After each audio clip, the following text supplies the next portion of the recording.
মসজিদ বানাবেন দিলের দরদ নিয়া, তাকওয়া পরহেজগারি নিয়া মসজিদ বানাবেন। আল্লাহর কাছে আবদার করবেন, প্রভু গো আমাদের মসজিদ যেন মুসল্লির দ্বারা ভরপুর হয়। কারণ মসজিদের খোরাক হলো মুসল্লি, মুসল্লি না থাকলে মসজিদের চাকচিক্য দিয়া কোনো লাভ নাই। মসজিদের সৌন্দর্য হলো মুসল্লি, যত বেশি মুসল্লি নামাজ পড়বেন সেই মসজিদের সৌন্দর্য ততই বৃদ্ধি পাবে। চাই সে মসজিদের কারুকার্য ভালো হোক কিংবা নোংরা, সেটা দেখার বিষয় না, মসজিদে মুসল্লি হলেই মসজিদ সফল। কথা কোন ঠিক নি ঠিক না? যেমন আল্লাহ নবী বিশ্ব নবী রাহমাতুল লিল আলামিন হাদিসের মধ্যে বলেন, আস-সাকিয়ু কারীবুম মিনাল্লাহি ওয়া বাঈদুম মিনান নার। যে লোকটা দানবীর হবেন সে আল্লাহর কাছাকাছি চলে যায়, অর্থাৎ আল্লাহর দুস্থ বনে যায়, জাহান্নাম থেকে তাকে দূরে সরিয়ে দেওয়া হয়। এমনি ভাবে আরেক হাদিসের মধ্যে আল্লাহর নবী বিশ্ব নবী রাহমাতুল লিল আলামিন উম্মতদেরকে ডাক দিয়ে বলেন, উম্মতেরা রে, আস-সাখিয়ু হাবিবুল্লাহ ওয়ালাউ কানা ফাজিরান।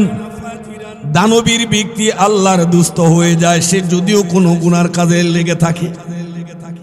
সে যখন মসজিদের মধ্যে দান খয়রাত করে, আস্তে আস্তে তার সম্পর্ক মহান আল্লাহর সাথে ভালো হয়ে যায়। জোরে সুরে কোন সুবহানাল্লাহ। মসজিদ আল্লাহর ঘর, এই জন্যই দিলের নবী বলেন, আল মসজিদু বাইতুল্লাহ। মসজিদ হলো আল্লাহর ঘর। এই মসজিদ যারা তাকওয়ার উপরে নির্মাণ করবেন, উসসিসা বুনিয়ানাহু আলা তাকওয়া। যারা মসজিদ নির্মাণ করবেন তাকওয়ার উপরে ডিফেন্স করে, আল্লাহ তাদেরকে নসিহত করে বলেন, আনতাকুমা ফি আহাক্কু আনতাকুমা ফিহি। উচিত হলো তোমাদের জন্য মসজিদে অবস্থান করা, মসজিদে গেলে লাভ না ক্ষতি। আল্লাহ নবী বিশ্ব নবী বলেন, উম্মতেরা আযান শোনা মাত্রই যে লোকটা মসজিদের মধ্যে সর্বপ্রথম প্রবেশ করে, তার আমলনামায় একটি উট কুরবানির সওয়াব আল্লাহ লিখে দেন। 2 নম্বরে যে লোকটা মসজিদে ঢুকে, তার আমলনামায় একটা উট কুরবানির গরু কুরবানির সওয়াব আল্লাহ লিখে দেন। 3 নম্বরে যে লোকটা মসজিদে ঢুকে, তার আমলনামায় একটা খাসি কিংবা দুম্বা আল্লাহর রাস্তায় কুরবানি করার সওয়াব লিখে দেন। 4 নম্বরে যে লোকটা ঢুকবে, তার আমলনামায় হাঁস কিংবা মুরগ আল্লাহর রাস্তায় সদকা করার সওয়াব লিখে দিবেন। 5 নম্বরে যে লোকটা মসজিদে ঢুকবে, তার আমলনামায় একটা ডিম সদকা করার সওয়াব আল্লাহ লিখে দিবেন। তাহলে মসজিদে ঢুকলে লাভ না ক্ষতি? আওয়াজ দিয়া বলেন, ঢুকবেন কোথায়? আল্লাহর নবী বিশ্ব নবী আরো বলেন, হাব্বুল বিলাদি মাসাজিদুহা ওয়া আবগাদুল বিলাদি আসওয়াকুহা। পৃথিবীর মধ্যে সবচেয়ে উৎকৃষ্ট উন্নত মানের স্থান হলো মসজিদ। পৃথিবীতে সবচেয়ে নিকৃষ্ট মানের জায়গা হলো বাজার। কারণ বাজারের মধ্যে গীবত, শেখায়াত, পরনিন্দা, দুনিয়াবি কথাবার্তা ছাড়া আর কোনো কথাবার্তা বাজারে হয় না। আর যখন কোনো মুসল্লি মসজিদের মধ্যে ঢুকেন, দুনিয়াবি কার্যকলাপ থেকে মুক্ত হইয়া যখন মসজিদে ঢুকে, ওই মুসল্লির অন্তরের মধ্যে আখিরাতের কথা মনে পড়ে, দুজখের আযাবের কথা মনে পড়ে। অনেক মুসল্লি তো আছেন মসজিদে নীরবে এক জায়গায় কর্নারে বসে কান্দেন আর বলেন, প্রভু গো, প্রায় 50-60 বছর আমার জীবন থেকে মাইনাস হয়ে গেছে, ইবাদত বন্দেগী দিয়া তোমাকে সন্তুষ্ট করার মতো কিছুই করি নাই। তুমি যে আমাদেরকে বানিয়েছিলে আর বলেছিলে, ওয়ামা খলাকতুল জিন্না ওয়াল ইনসা ইল্লা লিয়াবুদুন, মানুষ এবং জিন বানাইছি আমি অনর্থক নয়, কেবল ইবাদতের জন্য। হ্যাঁ প্রভু, আমি ইবাদত করে তোমার সন্তুষ্টি অর্জন করতে পারি না। আল্লাহ আমি গুনাহগার, আমাকে মাফ করে দাও। এই যে মন মানসিকতা, মনের যে একটা অবস্থা, এই অবস্থার পরিবর্তন হওয়ার জায়গাটা হলো মসজিদ। জোরে কন্যা কেন? কিন্তু যারা মসজিদে ঢুকে না, নামাজ পড়ে না, তারা এটার স্বাদ অনুভব কিন্তু করতে পারবে না। মসজিদে ঢুকলে মুসলমানের মধ্যে ভালোবাসার উদ্রেক হয়, ভালোবাসার সৃষ্টি হয়। মসজিদে না ঢুকলে কিন্তু মানুষের মহব্বত উলবত এটা বাড়ে না। কথা কোন ঠিক? মসজিদে ঢুকলে পরস্পরের সাক্ষাৎ হয়, মুসাফা হয়, দিলের কথার আদান প্রদান হয়, তখনই দুইজনের মধ্যে বন্ধুত্ব স্থাপিত হয়। কথা বলেন ঠিক নেই? একটু জোরে কন। মসজিদে ঢুকবেন তো না ওই কিচ্ছার মতো? থানবী রহমাতুল্লাহ একটা কিচ্ছা কইছিল, এক বেচারা মসজিদে ঢুকে না, ইমাম সাহুজুর দেখে আশ্চর্য হয়ে গেলেন, আল্লাহ বুঝি তোরে হেদায়েত করছে রে, তুই যে মসজিদে ঢুকছস আলহামদুলিল্লাহ। বেচারা কয় অত খুশি হইয়েন না, এত খুশি হইয়েন না, আমি মসজিদে কি নামাজ পড়তে ঢুকছি, আমি আমার কাজে ঢুকছি। কি কাজ? আমার গরুটা হারাই গেছে গা, এলান করে দেয়। গরু হারাই গেছে গা, মাইক দিয়ে অ্যালাউন্স করে দেন। এমন কিছু লোক আসেনি। একটা সাবান হারাই গেছে গা, মোবাইল হারাই গেছে গা, সাধারণ মানের কোনো জিনিস হারিয়ে গেলে গাই মসজিদে গিয়ে এসে ইমাম মুয়াজ্জিনরা টুকায়া এরা দিয়ে মাইক দিয়ে অ্যালাউন্স করে। এমন কিছু ভদ্রলোক নাই সমাজ? জোরে কন। এই বেচারা ইমাম সাহেব কয়, আপনি কি আমার ব্যাককল পাইছেন? আমি মসজিদে ঢুকবো, আমি মসজিদে আসছি, আমার গুরু হারিয়ে গেছে গা। وَإِذْ يَرْفَعُ إِبْرَاهِيمُ الْقَوَاعِدَ مِنَ الْبَيْتِ وَإِسْمَاعِيلَ।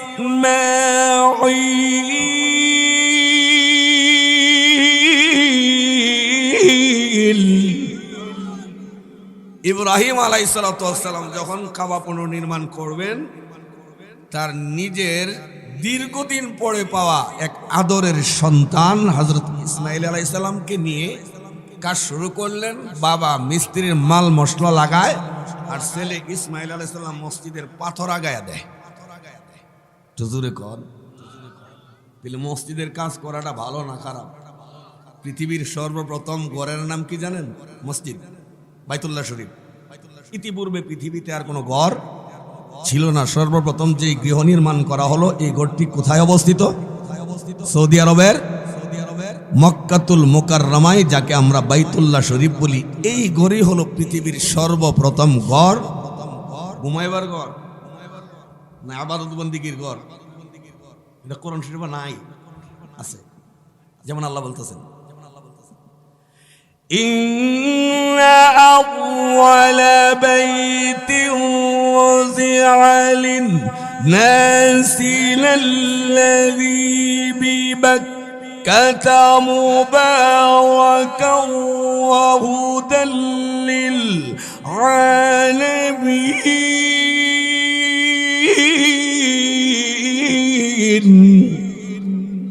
আল্লাহ পাক রব্বুল আলামিন পৃথিবীর মানুষদেরকে জানিয়ে দিয়েছেন, মানুষের পৃথিবীতে সর্বপ্রথম যে ঘর নির্মাণ করা হয়েছে মক্কাতুল মুকাররমায়, সেই গৃহের নাম হলো কাবা। কাবাতুন শব্দের শাব্দিক অর্থ হলো উঁচু জায়গা। তাম পৃথিবীর মধ্যে মধ্য সেন্টারের মধ্যে উঁচু ভূমিটি যে জায়গা, সেই জায়গায় অবস্থিত হলো কাবা। ইতিপূর্বে পৃথিবীতে শুধু পানি আর পানি ছিল। সমস্ত পানির ঢেউগুলো সংমিশ্রণে মহান আল্লাহ এক জায়গায় এই মাটির আবিষ্কার করলেন। যেই জায়গায় মাটির স্তূপ তৈরি হয়, ভূমি তৈরি হয়, এই ভূমির সর্বপ্রথম যে ভূমি, এই ভূমির মধ্যে অবস্থিত রয়েছে আল্লাহর ঘর মসজিদ কাবা। সুবহানাল্লাহ বলবেন না? এর আগে কোনোদিন পৃথিবীতে ঘর ছিল না। এই ঘরটা বানানো ভালো না খারাপ? জোরে কান। এই গৃহ অবস্থানের কথা আল্লাহ বলছেন, যেই ঘর উসসিসা বুনিয়ানাহু আলা তাকওয়া, যে গৃহকে নির্মাণ করা হয় তাকওয়ার উপরে নির্ভর করে। আহাক্কু আন তাকুমা ফীহি, তোমাদের জন্য সবচেয়ে উচিত, সবচেয়ে কার্যকর হলো ওই মসজিদে তোমরা অবস্থান করো। যেই মসজিদে নির্মাণ করা হয় তাকওয়ার উপরে ভিত্তি করে। কথা কোন ঠিক? তাহলে মসজিদ কিসের ভিত্তিতে বানাবেন? আরে ভাই কথা কোন না কি লিখবে? ব্রাহ্মণবাড়িয়ার চিনে না বাংলাদেশের এমন জায়গা তো আমি পাইছি না। সারা দুনিয়ায় তো বাংলাদেশের কোনা কানা সব তো খেয়ে লেছি, যেখানে ব্রাহ্মণবাড়িয়ার বক্তাইব আমি বেড়া যে মনে হোক, কিন্তু ব্রাহ্মণবাড়িয়ার নাম বেচছি আমরা চলি। কথা কোন কি লিখে? গড়ের তলে যদি আওয়াজ না থাকে তাই সাফা বিড়া মুকুন খানো কথা কয় না। যে গড়ে তাকওয়ার মাধ্যমে যে গৃহ নির্মাণ করা হয়, অর্থাৎ যে মসজিদ তাকওয়ার মাধ্যমে নির্মিত হয়, এই মসজিদে অবস্থান নিতে হবে। পৃথিবীর সব মসজিদে কি মনে করেন তাকওয়ার উপরে ভিত্তি করে হয়? নামাজ দিয়ে এখন ডরেন না, বলিলে কয়ে দিব। পৃথিবীর সব মসজিদ কি তাকওয়ার উপরে ভিত্তি করে হয় আপনারা মনে করেন? আমি মনে করি না। কিছু কিছু মসজিদ আছে, মসজিদে জারার, যে মসজিদে বসে আলেম ওলামা মুসলিম এবং হক দ্বীনের বিরুদ্ধে কূটকৌশল নির্ধারণ করা হয়, সমালোচনার প্রাণ কেন্দ্র বানানো হয়, এগুলো মসজিদ নামের কলঙ্ক। কথা বলেন ঠিক না? ঠিক এমন মসজিদ নাই যে মসজিদে বৈশা ইসলামের ধ্বংস কিভাবে করা যায়, ওলামায়ে কেরাম বুজুর্গানে দিন হকপন্থী ইসলামীদেরকে কিভাবে দাবানো যায়, এমন ষড়যন্ত্র কিছু মসজিদে হয় না? এই মসজিদে জেরার আগেও ছিল, রসুলের যুগেও ছিল। এই মসজিদের কাজই ছিল এটার মধ্যে বসে কুপরামর্শ করে মুসলমানদেরকে দবায় রাখা। যেমন মসজিদ দেশে দেশে কিছু আছে। তাকওয়া দিয়া সব মসজিদ হয় না। এটার এক্সাম্পলটা দিলে আপনারা বুঝবেন সহজে। বলবো, আপনাদের এলাকায় মেয়েদেরকে বিয়ে করাইবার জন্য অন্য এলাকা থেকে রিপোর্ট নিতে আসে না? এক বেচারা রিপোর্ট নিতে গেছেন, ভাই অমুকের মেয়েকে বিয়ে করাতে চাইছিলাম, আপনাদের এলাকার পরিবেশটা কেমন, বা অমুকের মেয়েটাই কেমন। এক বেচারা অতি আবেগে উইটিয়া কয় কি জানেন, মেয়ে যেমন তেমন, কিন্তু আমাদের এই গ্রামটা, যদিও দেখতেছেন ছোট্ট একটা গ্রাম, কিন্তু মসজিদ আছে 26টা। কয়টা মসজিদ আছে? 26টা। খালি মসজিদ হইলেই চলবে না, মুসল্লি লাগবে? জুড়ে কন। প্রায় জায়গাতে মসজিদ খুব সুন্দর, কিন্তু মসজিদে মুসল্লি নাই। এমন মসজিদ আপনাদের নজরে পড়ে না মনে হয়? প্রায় জায়গাতেই দেখা যায় মসজিদ সুন্দর, দামি দামি মার্বেল টাইলস লাগানো, চাকচিক্যের অভাব নাই, কিন্তু মসজিদে মুসল্লি নাই।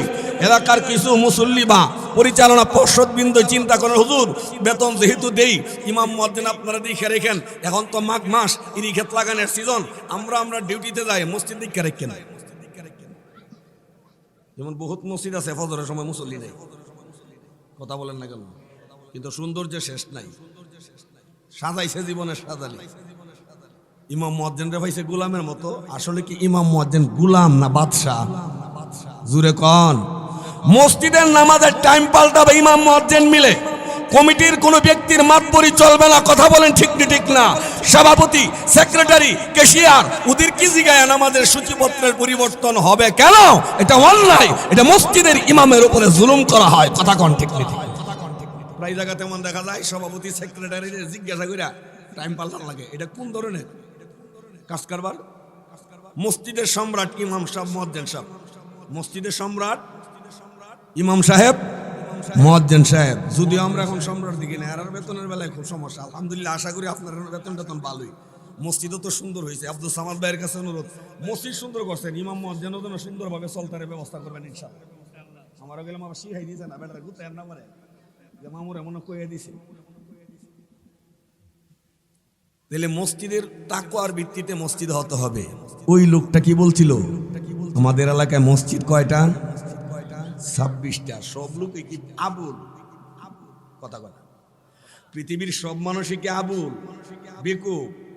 এই লোক চিন্তা করলো, এই ছোট্ট একটা গ্রাম 2700 ভোটার, এটার মধ্যে 26টা মসজিদ। মনে হয় সামাজিক কোনো মিল নাই। পয়েন্ট ওদের টান দিছে। কথা কোন ঠিক না? ঠিক না? 700-800 ভোটারের একটা ছোট্ট ক্ষুদ্র গ্রামে যদি 26টা মসজিদ হয়, তাহলে বোঝা গেল এই গ্রামের সামাজিক মিল মহব্বত নাই। এই গ্রাম আমার ছেলেকে বিয়ে করালে আমার চলবে না, বেটা আউট, চলে গেছে। এমন কিছু মসজিদ হয় না? আরেকটা উদাহরণ দিলে বুঝবেন। যেমন কিছু মানুষ আছে মসজিদের সামনে গিয়ে খালি গিবতের ডিব্বাটা খুলে, সারাদিন আম্বিয়ার বাপেরে পায় না, তো আম্বিয়ার বাপের মসজিদে জামাতের সময় পাওয়া যাব গিয়া এই যে বড় শুরু করছে মসজিদের গিট টাৎখারিয়া। অন্যান্য মুসল্লিরা যে মসজিদে ঢুকবো এই সুযোগটুকু পর্যন্ত নাই। যদি ধমক দেয়, ধমক দিলে বলবো কিসে কথা বলা করে কইস। এমন কিছু গাওরা লোক আসেনি, হাতটা কেটে মসজিদের ভিতরে পর্যন্ত যায়। গিয়ে দেখবেন পাশে একজন মুসল্লি নামাজ পড়ে আর 2 ক্যাসেট বয়ে বয়ে চাইনা ক্যাসেট বাজানো শুরু করে। বুঝছেন না বিষয়? চাইনা ক্যাসেট বুঝছেন না? মনে করেন ইমাম সাহেব হুজুর উনি নামাজ পড়তেছেন, নফল নামাজ, নামাজের তো অভাব নাই, দুখুল মসজিদ, তাহিয়াতুল উযু, আরো অন্যান্য সালাতুল শুকুর, সালাতুত তাওবা, আরো বিভিন্ন ধরনের নফল নামাজ আছে না? আমরা তো উচিতই করি না, আবার বলে নফল। নফল বললে সব না, ক্ষতি। কথা কয় না কি লিগে? আল্লাহ কোরআন শরীফে বলছে না, ومن تطوع خيرا فإن الله شاكر عليم।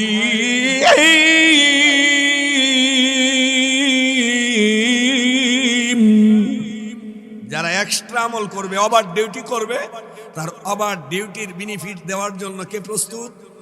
আর একটু জোরে বলেন। হুজুর যখন নফল পড়তেছে, আমি আর আমার মতন আর একজন দুইজন বই আস জোরে জোরে শুরু করছি, এমন গলার আওয়াজ বোঝা যায় চাইনা মোবাইল মাইসেল মোবাইল চিনেন না? চাইনা মোবাইল দেখছেন না?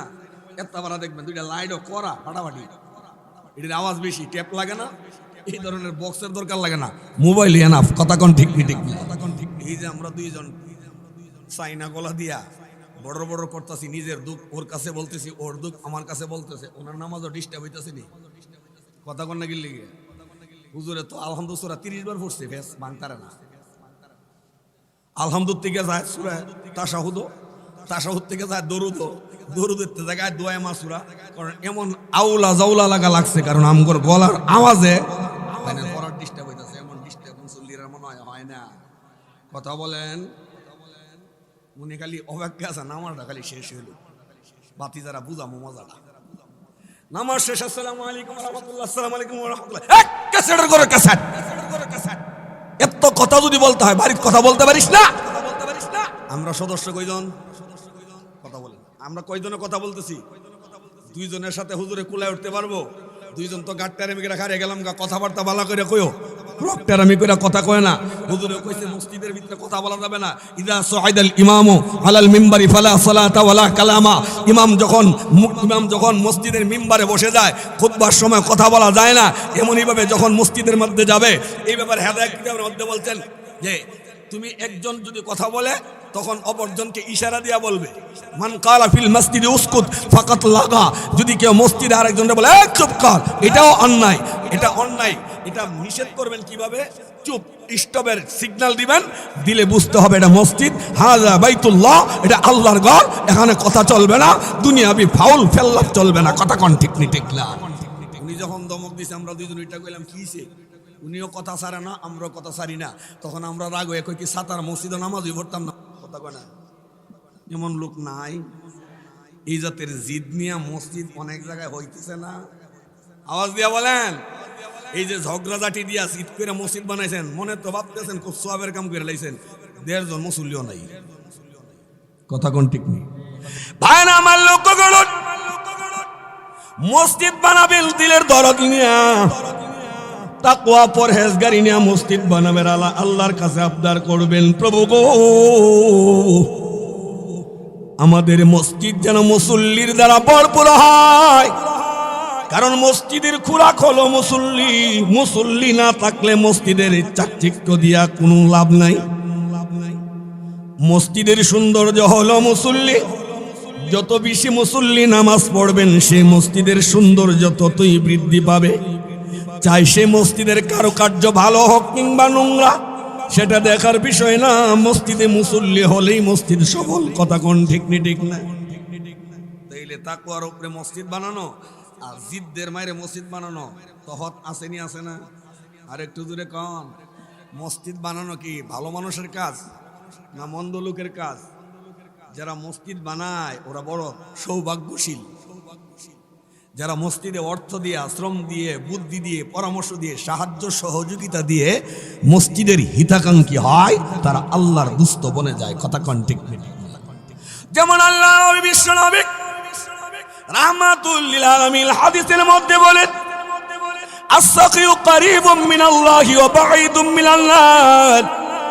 যে লোকটা দানবীর হবেন সে আল্লাহর কাছাকাছি চলে যায়, অর্থাৎ আল্লাহর দুস্থ বনে যায়, জাহান্নাম থেকে তাকে দূরে সরিয়ে দেওয়া হয়। এমনি ভাবে আরেক হাদিসের মধ্যে আল্লাহর নবী বিশ্ব নবী রাহমাতুল লিল আলামিন উম্মতদেরকে ডাক দিয়া বলেন, উম্মতেরা রে, আস-সাখিয়ু হাবিবুল্লাহ ওয়ালাউ কানা ফাজিরান। দানবীর ব্যক্তি আল্লাহর দুস্থ হয়ে যায়, সে যদিও কোনো গুনার কাজে লেগে থাকে। সে যখন মসজিদের মধ্যে দান খয়রাত করে, আস্তে আস্তে তার সম্পর্ক মহান আল্লাহর সাথে ভালো হয়ে যায়। জোরে সোরে কোন সুবহানাল্লাহ। মসজিদ আল্লাহর ঘর, এই জন্যই দিলের নবী বলেন আল মসজিদু বাইতুল্লাহ, মসজিদ হলো আল্লাহর ঘর। এই মসজিদ যারা তাকওয়ার উপরে নির্মাণ করবেন, উসসিসা বুনিয়ানাহু আলাত তাকওয়া, যারা মসজিদ নির্মাণ করবেন তাকওয়ার উপরে ডিফেন্স করে, আল্লাহ তাদেরকে নসিহত করে বলেন আনতাকুমা ফি আহাক্কু আনতাকুমা ফিহি, উচিত হলো তোমাদের জন্য মসজিদে অবস্থান করা। মসজিদে গেলে লাভ না ক্ষতি। আল্লাহ নবী বিশ্ব নবী বলেন উম্মতারে, আযান শোনা মাত্রই যে লোকটা মসজিদের মধ্যে সর্বপ্রথম প্রবেশ করে, তার আমলনামায় একটি উট কুরবানির সওয়াব আল্লাহ লিখে দেন। 2 নম্বরে যে লোকটা মসজিদে ঢুকে, তার আমলনামায় একটা উট কুরবানির গরু কুরবানির সওয়াব আল্লাহ লিখে দেন। 3 নম্বরে যে লোকটা মসজিদে ঢুকে, তার আমলনামায় একটা খাসি কিংবা দুম্বা আল্লাহর রাস্তায় কুরবানি করার সওয়াব লিখে দেন। 4 নম্বরে যে লোকটা ঢুকবে, তার আমলনামায় হাঁস কিংবা মুরগ আল্লাহ রাস্তায় সদকা করার সওয়াব লিখে দিবেন। 5 নম্বরে যে লোকটা মসজিদে ঢুকবে, তার আমলনামায় একটা ডিম সদকা করার সওয়াব আল্লাহ লিখে দিবেন। তাহলে মসজিদে ঢুকলে লাভ না ক্ষতি? আওয়াজ দিয়া বলেন, ঢুকবেন কোথায়? আল্লাহ নবী বিশ্ব নবী আরো বলেন হাব্বুল বিলাদি মাসাজিদুহা ওয়া আবগাদুল বিলাদি আসওয়াকুহা, পৃথিবীর মধ্যে সবচেয়ে উৎকৃষ্ট উন্নত মানের স্থান হলো মসজিদ, পৃথিবীতে সবচেয়ে নিকৃষ্ট মানের জায়গা হলো বাজার।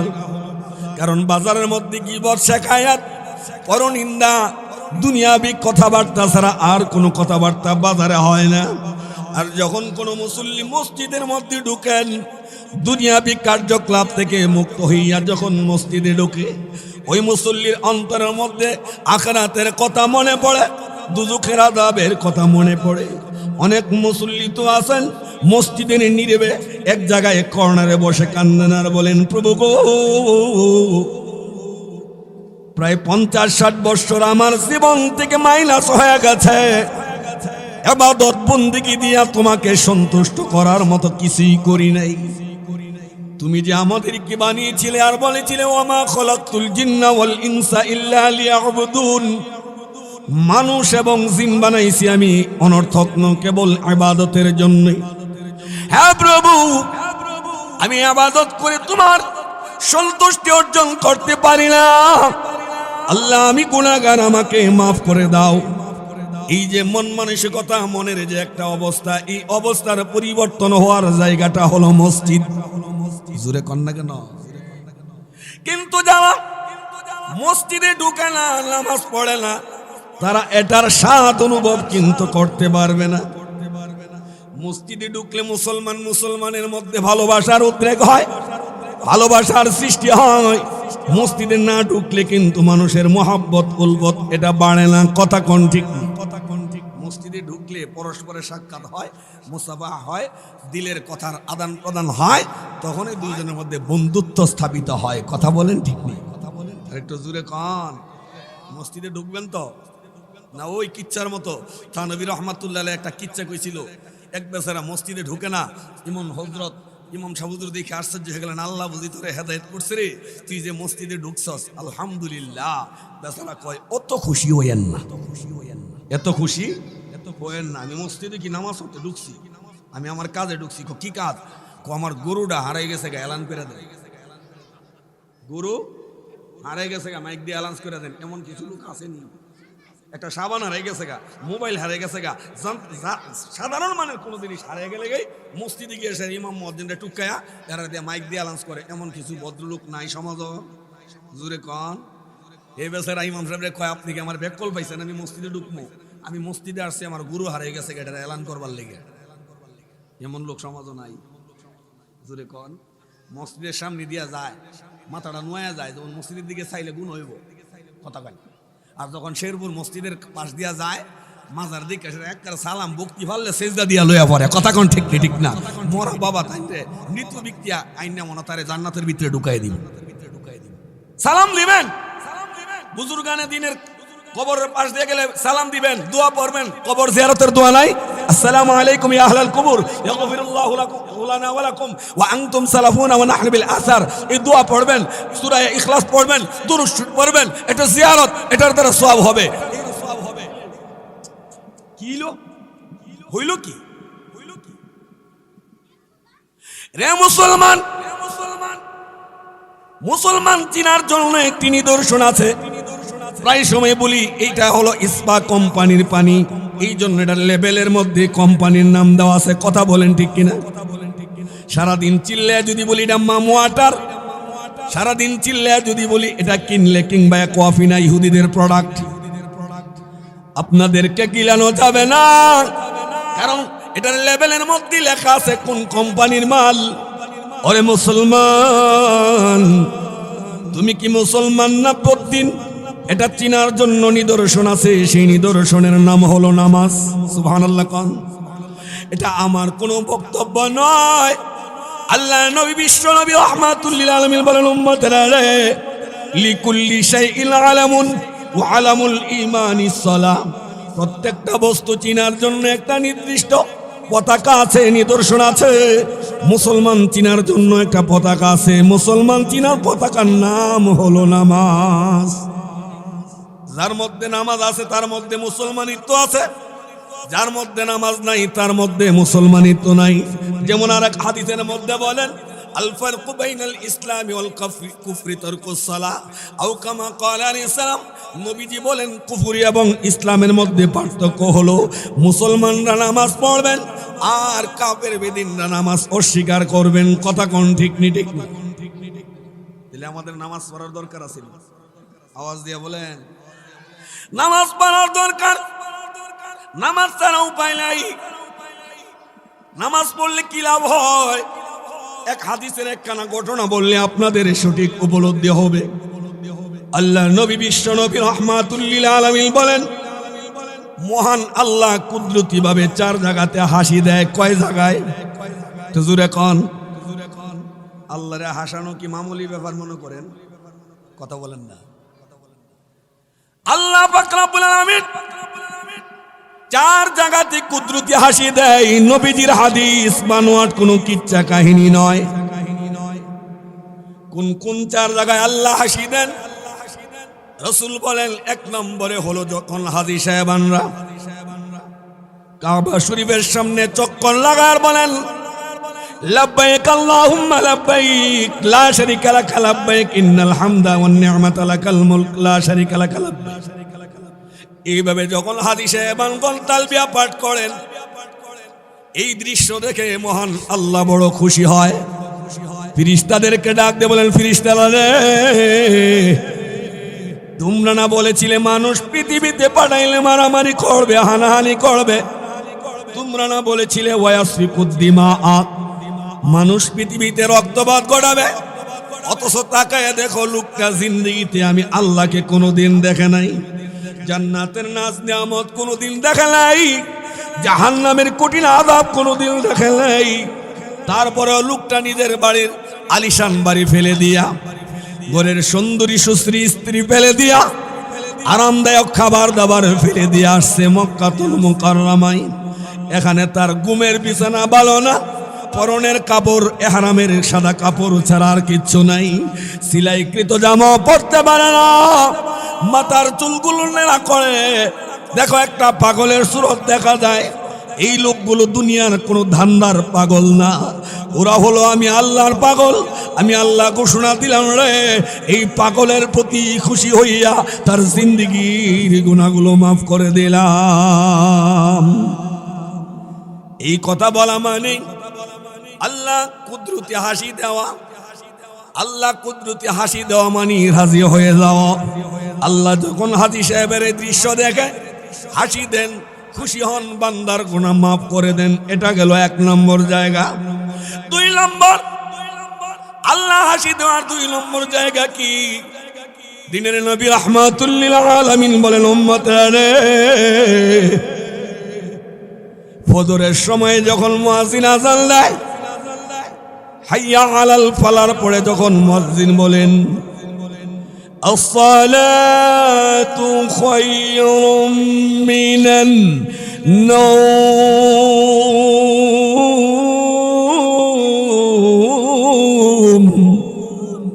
ঘুমের চাইতে নামাজ ভালো, এই কথা শুনে লাফ দিয়া লেপ কম্বল ফেলে দিয়া যেই লোকটা উঠে বসে যায়, নবীজি বলেন যেই লোকটাই আগে উঠবে, স্বামী যদি আগে উঠেন স্বামী তার বিবিকে ঘুম ভাঙাবে, প্রয়োজনে পানি ছিটা দিবে। স্ত্রী যদি আগে ঘুম ভেঙে যায়, স্ত্রী তার স্বামীর ঘুম ভাঙাবে, প্রয়োজনে ঠান্ডা পানির ছিটা দিবে। পানির ছিটা দিবেন নি? কথা বলা আপনারা যদি মনে মনে করেন হুজুর বউ তো আমার বউ সম্পর্কে তো আপনার ধারণা নাই, পানি ছিটা দিলে গরম, ফজর তো আল্লাহ বিল্লার বদলায়, গরম যুদ্ধ শুরু। আমি কি ঝগড়া লাগাইতাম আইছি আপনার মধ্যে? আল্লাহ নবী বলেন পানি ছিটা দাও। স্বামী এবং স্ত্রী উভয়জনের ঘুম ভাঙার পর এক অপরকে জাগাইবার জন্য যখন পানির ছিটা দিবেন, আল্লাহ তা দেখে কি দেখে না? কথা কোন না গেলে আল্লাহ কি আপনার মতন আমার মতো ঘুমায়? উনি সব দেখে না? উনার কোনো ঘুম নাই তো, উনি উঙ্গায় না, উনি ঘুমায় না। ঘুমাইলে উঙ্গাইলে তো ভেজাল, মারাত্মক সমস্যা হয়ে যাবে, পৃথিবী উলট পালট হয়ে যাবে। কথা কোন ঠিক? আল্লাহর ঘুম আছে? যেমন আল্লাহ বলেন লা তাখুযুহু সিনাতুন ওয়ালা নাওম,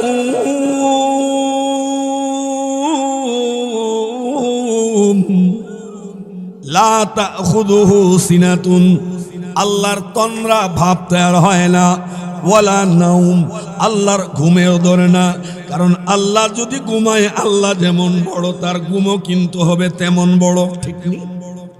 কিন্তু গভীর রজনীতে আপনি যদি বিপদে পড়ে আল্লাহকে ডাক দেয়া বলেন আল্লাহ গাড়ি অ্যাক্সিডেন্ট করে এখন আমি চাকার নিচে পৃষ্ঠ, রহম করো, দয়া করো, তখন তো আল্লাহ ডাকে সাড়া দিবেন না। কারণ আল্লাহ যেমন বড়, আল্লাহ ঘুমাইলে আল্লাহর ঘুমও কিন্তু হতো তেমন বড়। এই জন্য আল্লাহ দরদি, আল্লাহ ঘুমায় না, আল্লাহর ক্লান্তি আসে না, উনার চোখে তন্দ্রা ভাব তৈরি হয় না, উনি 24 ঘন্টায় সজাগ। কথা কোন ঠিক? আর একটু জোরে বলেন আল্লাহ ঘুমায়? ঘুমায়।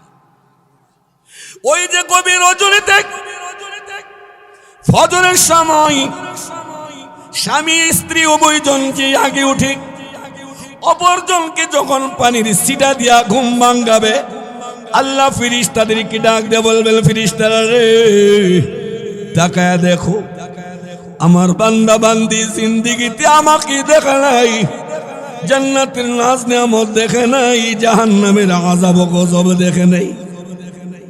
না দেখার পরেও আমি আল্লাহকে সেজদা দেওয়ার জন্য একে অপরকে ঘুম থেকে জাগাইছে পানির ছিটা দিয়া। আমি আল্লাহ তাদের দৃশ্য দেখে খুশি হয়ে গেলাম। এই দম্পতি যুগলের জিন্দেগীর গুনাহগুলো আমি আল্লাহ মাফ করে দিলাম। স্বামী স্ত্রীর পানির ছিটাছিটির দৃশ্য দেখে কে খুশি হয়? জুরে কন দিবেন ছিটা না? কেডা আছে নদী আগে উঠতালে বউয়ের কম্বল বিদে নেবেন। হ্যাঁ তুমি তো বুড়া ভাই সাহেব, তোমার তো আর মারতো না। জোয়ান জোয়ান জামাই জোয়ান বইলে তখন মজা বোঝা দেব। কথা কোন ঠিক নি? ঠিক না? দিবেন তো দিবেন, ঠান্ডা পানি দিবেন, একেবারে সাইজ করে নেবেন। একদিন যদি খালি ঠান্ডা পানি দিয়া ঘুম ভাঙ্গান, পরের দিনের খালি কৈলিশের পর ঠান্ডা পানির আগমন। আরে বাবা এটা মিছিল শুরু করে দিছে, ঠান্ডা পানির আগমন। হ্যাঁ কইব বা স্বামী হোক স্ত্রী হোক যে পরে উঠবো, হ্যাঁ কম্বল লেপ লাথি দেওয়া গো মাছ চাই, মাছ চাই। এই ঠান্ডা পানি বরফের পানি আমার গায়ে দিও না, উঠে যাইতেছি। একদিন দিলে পরের দিন স্বপ্ন হইলো দেখবো যে আমার বউ পানি দিয়ে উঠাইতেছে, আমার স্বামী আমার পানি দিয়ে উঠাইতেছে। ঘুমার ধরবো নি? কথা কোন না গিলি? আমার কাফিয়ার বছর একটা ঘটনা করছি না, ফজরের পরে লম্বা কেরাত দিয়ে মাদ্রাসায় হুজুরা নামাজ পড়ে না? কথা কয় না? মাদ্রাসার মসজিদের নামাজ আর মহল্লার মসজিদের নামাজ কিছু বেশ কম হয়। কথা কোন ঠিক নেই? মাদ্রাসার মসজিদের নামাজটা একটু লম্বা হয়। এখন মুসল্লিরা যদি আবার ইমামের বিরুদ্ধে ফেরফেন করেন, এটা অন্যায় হবে। কথা কোন ঠিক নেই? তেওয়ালে মুফাসসাল, আওসাতে মুফাসসাল, কিসারে মুফাসসাল, এই তিন তরিকার উপরে ডিফেন্স করে মাদ্রাসার ইমাম সাহেব তেলাওয়াত করেন, এই জন্য একটু লম্বা হতেই পারে। আপনি এর দ্বারা মন্তব্য করার কোনো সুযোগ নাই। কথা কোন ঠিক নেই? যাই হোক, ফজরের লম্বা কেরাত দিয়ে তখন নামাজ পড়েন, আমাদের ঘুমের আবার একটু ডিস্টার্ব হয়। ফজরের পরে একটু যখন ঘুমে ধরে ঘুমাইতাম, কওমি মাদ্রাসার ছাত্ররা তো আর আলিয়া বা স্কুলের মতো নয়, ঘুমাইছি গিয়া দুইটা টুল একসাথে রাখা মদ দিকে ঘুমাইছি, যেমন দেখা না যায়। এক হুজুর ছিলেন কুমিল্লার, আল্লামা হযরত ইউনুস সাহেব হুজুর রাহমাতুল্লাহ আলাইহি, বড় মুহাক্কিক, বড় শেখুল হাদিস ছিলেন, বুজুর্গ ছিলেন। উনি মহব্বত করতেন, উনি গিয়া কইতো বুরহাইন না কই, উনি আমার নামটা এবার বিগড়ে ডাকতেন। ক্লাসে গিয়ে ওখানে বোটটা দিয়া প্রথম আমার চেহারার মধ্যে মারতেন, আর কইতো বুরহাইন না কই। কেউ তো আর কয় না আমি আসি কোনখানে, কথা কয় না লিগে কোন জায়গায়, দুই বেঞ্চের নিচে, কিন্তু একটা আছেন একটু রেজালা, হে গলা দ্বারা যে বুঝছেন না, চোখে গুলি মেরে দিছে, উদরে তো বুঝছে। এখন তো বুঝছি মহাবিপদর, টুল সরাইতে গেলে যদি একটা টুল পটকারে। আজ থেকে 30 বছর আগে কিন্তু শীতে কনকন আছেন, মারাত্মক শীত। কথা কোন ঠিক ঠিক মারাত্মক শীত। এখন এমন এক বেকায়দা, যদি জবাবে সারা না দিই বেয়াদব, আর যদি জবাবে সারা দিয়ে উঠতে চাই টুল আমার গায়ে পড়তে পারে। যাই হোক, টুল দ্বারা দিয়ে উঠলাম, একটা টুল তো মোটামুটি পাওয়া লেগে গেছে গা, কইলটা বেরিয়ে দেওয়ার অবস্থা।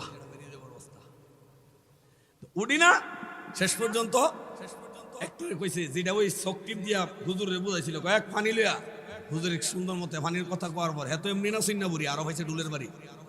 এখন হুজুর পানি কোত্থেকে আনতাম, ঢাকা শহরের পানি দুই প্রকার, একটা সরাসরি টাঙ্কির থাকে আর একটা নিচের টাঙ্কির থাকে। কথা কোন ঠিক নেই? তোর যে তিন তালাতে বাইসা ভেজ টর্নেডোর মতো গেছে গিয়া নিচ তালাতে ঠান্ডা পানি আইনা যখন ছেড়ে দিয়েছে ব্লুর, খালি যুগ যেমনে সাইডটা, আমি খালি সাইডটা শুরু করছি, শর্ট করা শুরু করছে। এই যে একদিন পানি দিছে, এরপরে ওখানে কাফিয়ার থেকে নিয়ে মিশকাত শরীফ পর্যন্ত পড়লাম। ঘুম তো ধরছে, যেহেতু আমি মানুষ তো ঘুমের কাছে দুর্বল। কথা কোন ঠিক নেই? কিন্তু ঘুম আসলো, দেখতাম হুজুরে পানি লইতেছে। হুজুরে রে মুসলমান, ফজরের সময় যদি স্বামীর ঘুম আগে ভেঙে যায়, স্বামী তার বিবির ঘুম ভাঙাইবার জন্য যদি ঠান্ডা পানি দিয়া ছিটা দেয়, অথবা স্ত্রীর ঘুম আগে ভেঙে যায়, স্ত্রী যদি তার স্বামীর ঘুম ভাঙাইবার জন্য ঠান্ডা পানি দিয়া ছিটা দেয়, এই দৃশ্য দেখেন মহান আল্লাহ, উনি সামিউম বাসির, উনি সর্বশ্রোতা সর্বদ্রষ্টা আল্লাহ পাক রব্বুল আলামিন। এই দৃশ্য থেকে কুদরতি হাসি দেয়া বলেন, ফেরেশতারা রে, আমার বান্দা আমাকে দেখে নাই, আমার বান্দি আমাকে দেখে নাই, না দেখার পরও সিজদা দেওয়ার জন্য পাগল পাড়া একজন আরেকজনকে পানির ছিটা দিয়া ঘুম ভাঙাইতেছে। আমি আল্লাহ ঘোষণা দিলাম রে, এই বান্দা বান্দির জিন্দেগির গুনাহ মাফ করে দিলাম। এখানে আল্লাহর কুদরতি হাসি কয় নম্বর জায়গা? কথা বলেন না, 2 নম্বর। কয় নম্বর? 3 নম্বর। আল্লাহ নবী বিশ্ব নবী বলেন, ইদা নুদিয়া লিস-সালাতি মিন ইয়াউমিল জুমআতি ফাসআউ ইলা যিকরিল্লাহি ওয়া যারুল বায়'। মুয়াজ্জিন যখন আযান দেয়, প্রতি মসজিদে মুয়াজ্জিন আছে কি আছে না? আর একটু জোরে কোন, মসজিদের মুয়াজ্জিনের আযান শুনতে ভালো লাগে কি লাগে না? আর একটু জোরে কোন। কিন্তু আমার দেশে কিছু নাস্তিক মুরতাদরা কয় আযানের ধ্বনি তাদের ভালো লাগে না, ঘুমের ডিস্টার্ব হয়। এটি জন্মে ঠিক নাই। কথা কন, যে বলে আযানের ধ্বনি তার ভালো লাগে না, জন্মে ঠিক নাই। ঘুমাইনার ঘরের ঘুমাইনা, তুই আসাবে কাহাবে সদস্যরার লোকে গিয়া 309 বছর ঘুমা, তুই খাইতে আইসস আর ঘুমাইতে আইসস, এত ঘুম কেন? কথা বলেন ঠিক নি ঠিক? বেশি ঘুমাইলে স্বাস্থ্য ভালো হয় না, অলস হয়। 3 নম্বরে আল্লাহ নবী বলেন, ইদা নুদিয়া লিস-সালাহ, মুয়াজ্জিন যখন আযানের জন্য আহ্বান করেন, কৃষকের কানে আযানের ধ্বনি পৌঁছলে কৃষক যন্ত্রপাতি গুছায়া বলেন, এখন আমার আর ক্ষেত কামারের কাল বড় না, আল্লাহর ঘরে হাজিরা দেওয়া এখন আমার বড়। আযানের ধ্বনি যদি কোনো অফিসারের কানে পৌঁছে, অফিসার কলমটাকে অফিসিয়াল কলমদানিতে রেখে বলেন, এখন আমার অফিসিয়াল ডিউটি বড় না, এখন আমার নামাজ বড়। ব্যবসায়িকের কানে যদি আযানের ধ্বনি পৌঁছে যায়, ব্যবসায়িক সাড়ার বন্ধ করে দিয়ে বলেন, এখন আমার ব্যবসা বড় না, এখন আমার আল্লাহর ঘরে হাজিরা দেওয়াই বড়।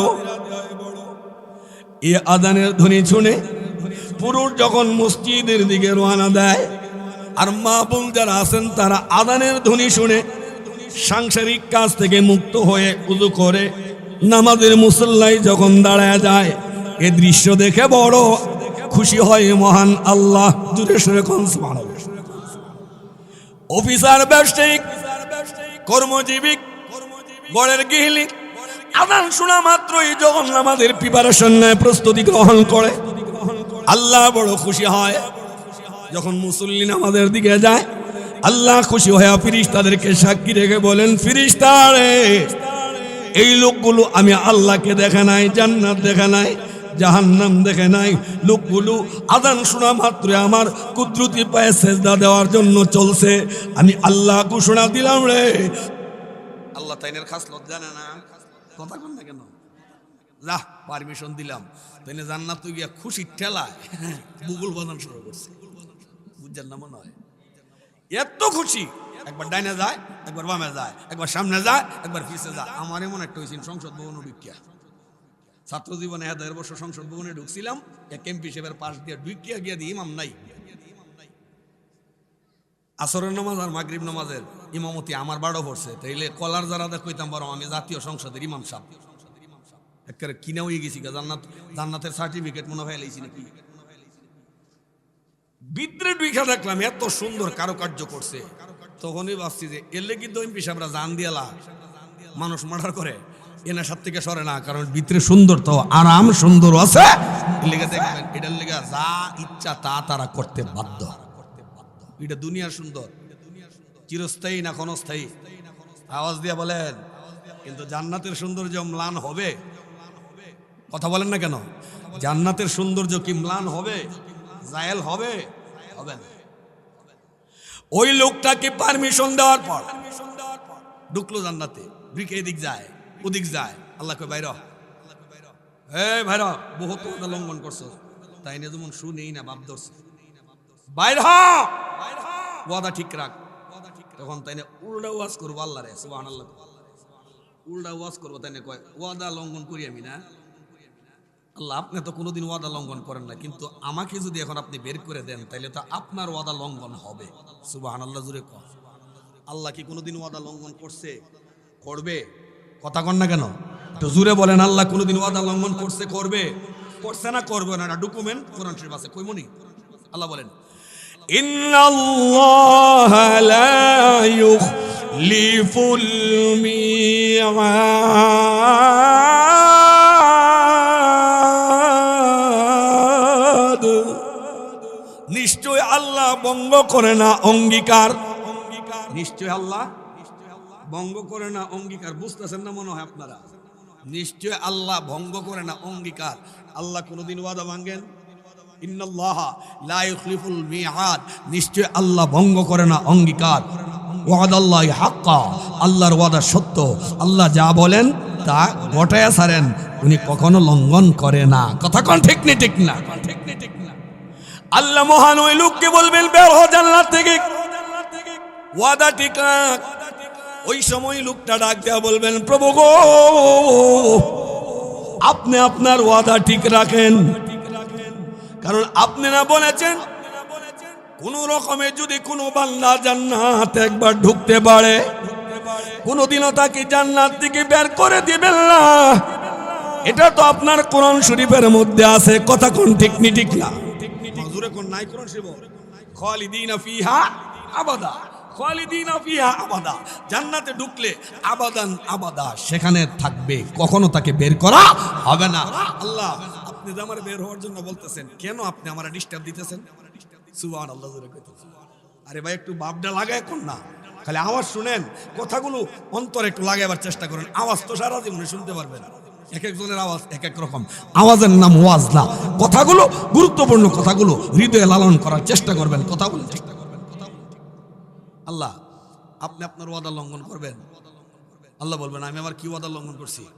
আপনি যদি এখন আমাকে বের করে দেন, তাহলে আপনি যে বলছেন কোরআন শরীফের মধ্যে খালিদিনা ফিহা আবাদা, জান্নাতে ঢুকলে সেখানে চিরস্থায়ী থাকবে, কখনো তাকে বের করা হবে না। এখন আমারে বাইর করে দিলে ওই আয়াতের কথার সাথে কাজের মিল রইল। সুবহানাল্লাহ। এরপরে আরেকটা কথা, আপনি তো আমার ডিস্টার্ব দিতেছেন। আপনি না বলছেন জান্নাতে ঢুকলে যেখানে ইচ্ছা যা মনে চায় তা খাবে, যেখানে ইচ্ছা সেখানে যাবে, পূর্ণ স্বাধীনতা। আপনি কোরআন শরীফে ঘোষণা দেন নাই? দিছি তো, আসেনি কোরআন শরীফ আয়াত? কথা বলেন না কেন? পূর্ণ স্বাধীনতার কথা কোরআন শরীফে নাই? যেমন আল্লাহ বলছেন, বুঝলে দিই, ওয়ালাকুম ফিহা মা তাশতাহি আনফুসুকুম ওয়ালাকুম ফিহা মা তাদউন।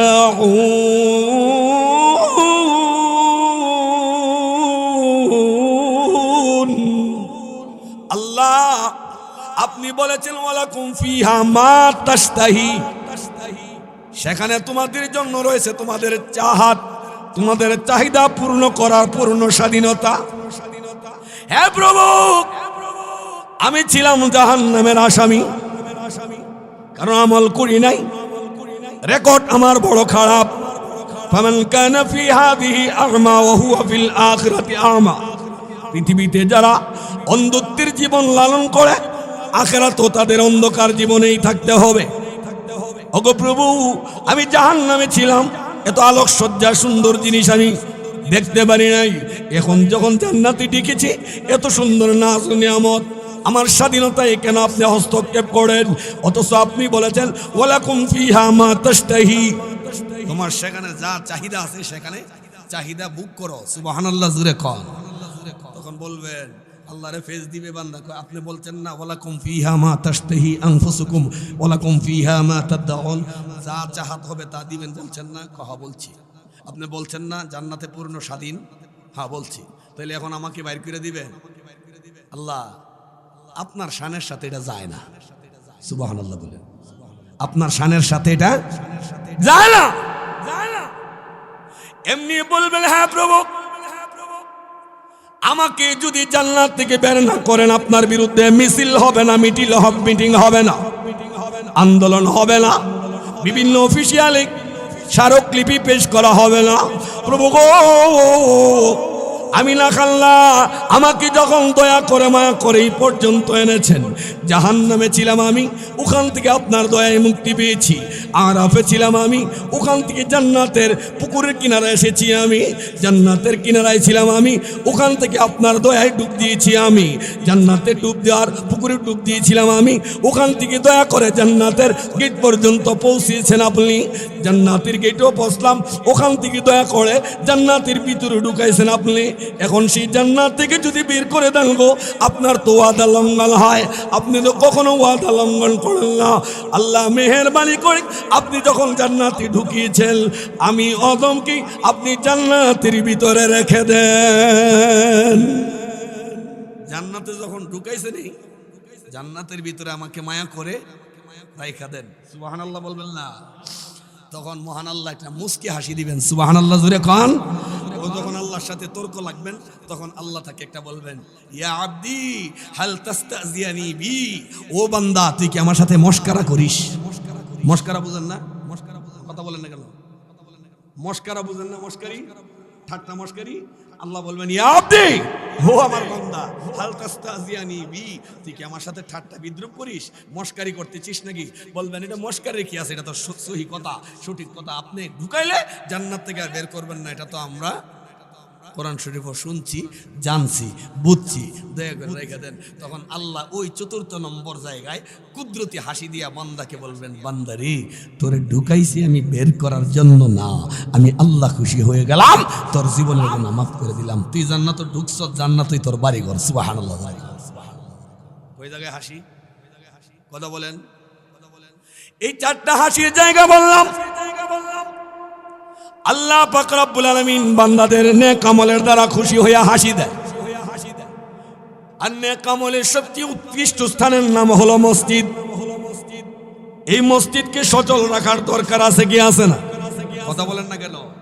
মসজিদের যত যাবতীয় জরুরত আছে হাওয়ায়েজ আছে, এগুলো পূর্ণ করার দরকার আছে কি আছে না? এই মসজিদটা নতুন নির্মিত হচ্ছে, এটার মধ্যে আরো নির্মাণাধীন অনেক কাজ বাকি আছেন, অনেক টাকা মনে হয় বকেও আছে, তাই না? অনেক টাকা বকেও আছে, কাজও এখনো পূর্ণ স্বয়ংসম্পন্ন হয় নাই, আরো বিভিন্ন কাজ হাতে আছে। এই হাতের কাজগুলো করতে গেলে বিশাল এক অ্যামাউন্টের প্রয়োজন। এই জন্য আপনাদের কাছে উদাত্ত আহ্বান, আপনাদের কাছে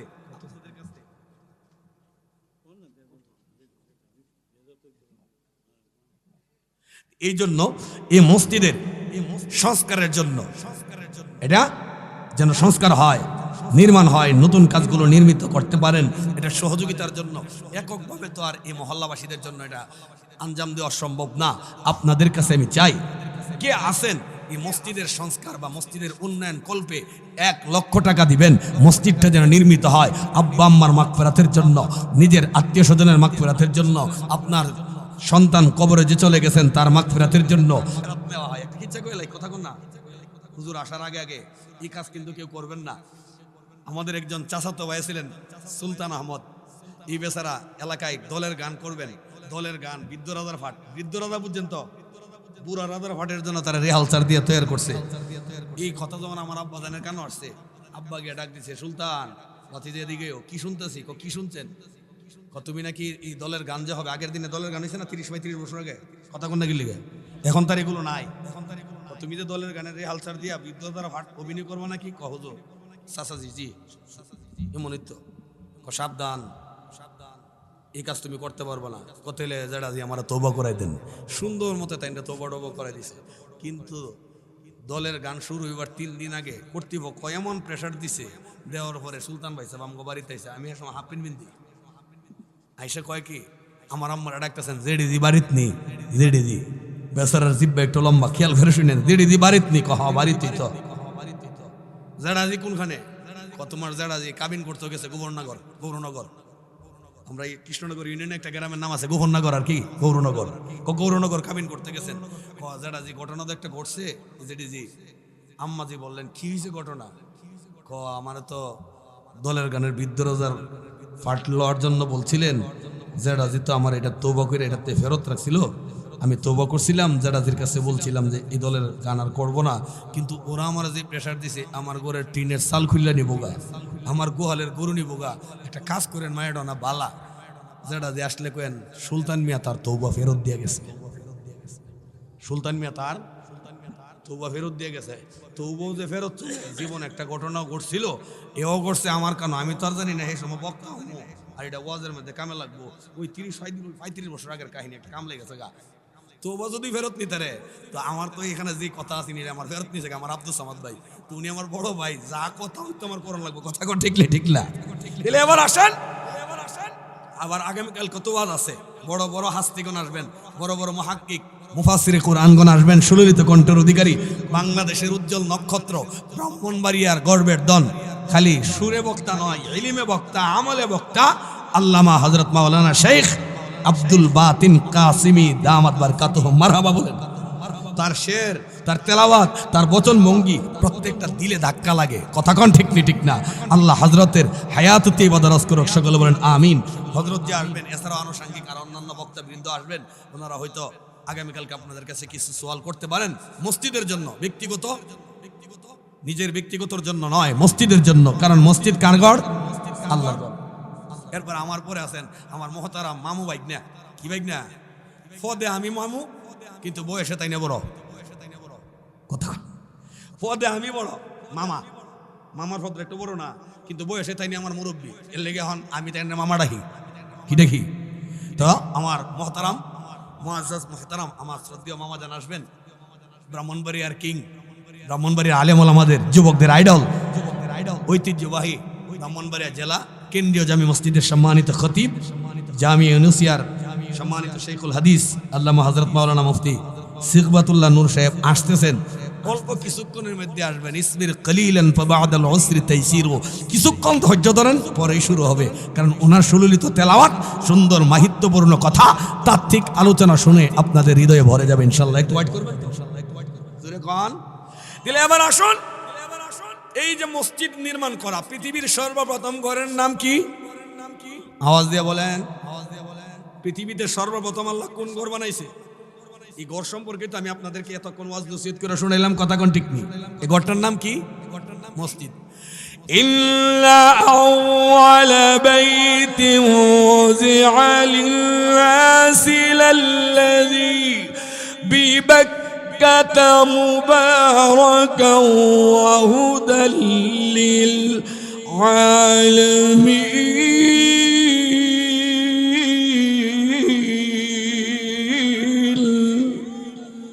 আল্লাহ পাক রব্বুল আলামিন পৃথিবীতে সর্বপ্রথম যে গৃহ নির্মাণ করেছেন ওই গৃহের নাম হলো মসজিদ বাইতুল্লাহ। সুবহানাল্লাহ বলে।